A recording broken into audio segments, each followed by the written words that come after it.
ইতিমধ্যেই লন্ডনের উদ্দেশ্যে রওনা দিয়েছেন মুখ্যমন্ত্রী মমতা বন্দ্যোপাধ্যায়। মুখ্যমন্ত্রীর লন্ডন যাত্রা নিয়ে তাকে শুভেচ্ছা বার্তা দিয়েছেন রাজ্যপাল সিভি আনন্দ বোস। শুধু তাই নয়, অক্সফোর্ড বিশ্ববিদ্যালয় থেকে তার আমন্ত্রণকে তিনি বিশাল সম্মান বলে জানিয়েছেন। মুখ্যমন্ত্রীর সফরের আজ তৃতীয় দিন। আজ শিল্পপতিদের সঙ্গে বৈঠক রয়েছে। মমতা বন্দ্যোপাধ্যায় লন্ডনে যে হোটেলে থাকছেন সেখানেই হবে এই বৈঠক। আজকের বৈঠকে যোগ দিতে ইতিমধ্যেই এ রাজ্যের বিশিষ্ট একাধিক শিল্পপতি লন্ডনে পৌঁছে গেছেন। উমেশ চৌধুরী, সঞ্জয় বুধিয়া, সত্যম রায়চৌধুরী সহ একাধিক শিল্পপতি উপস্থিত থাকবেন আজকের এই বৈঠকে। তবে আইপিএলের কারণে সৌরভ আজকে এই বৈঠকে থাকবেন না। তবে অক্সফোর্ডে মুখ্যমন্ত্রীর ভাষণের দিন তিনি উপস্থিত থাকবেন। গতকালই ভারতীয় দূতাবাসে মুখ্যমন্ত্রীর সম্মানে আয়োজিত চা চক্রতে শিল্প বিনিয়োগের ক্ষেত্রে কেন রাজ্য উৎকৃষ্টতম জায়গা তা নিয়ে একাধিক গুরুত্বপূর্ণ তথ্য তুলে ধরেন মুখ্যমন্ত্রী।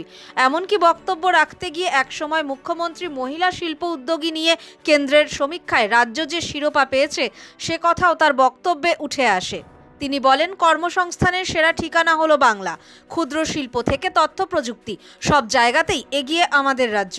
তাই শিল্প স্থাপনের সব থেকে সেরা জায়গা হলো বাংলা। আজ মঙ্গলবার লন্ডনের শিল্পপতিদের সঙ্গে লগ্নি বিষয়ক বৈঠকের আগে সোমবার ভারতীয় হাই কমিশনে বাংলার অগ্রগতি নিয়ে তিনি বিশদে আলোচনা করেছেন।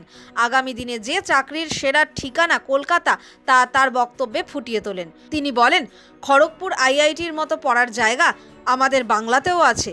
এছাড়াও নিউটাউনে আইআইটি হাব তৈরি হচ্ছে এবং ভারতের মধ্যে সবথেকে বেশি লগ্নির সম্ভাবনা এই বাংলাতেই আছে।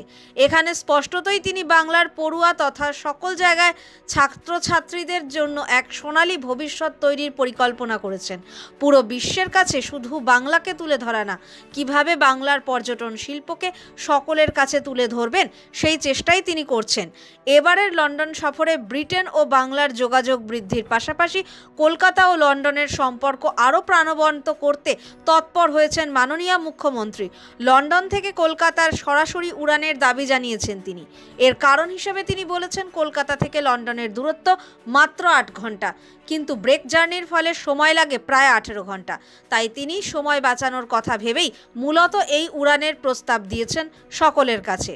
বিশ্ব বাংলা হাব প্রসঙ্গে মাননীয়া বলেছেন, বিশ্ব বাংলা শুধু একটা স্টল নয়, এটা বাংলার পরিচয়ও বটে। এখানে যেমন দই থাকবে তেমনই থাকবে সন্দেশ। এভাবেই বিশ্বের কাছে বাংলাকে তুলে ধরেন মাননীয়া মুখ্যমন্ত্রী।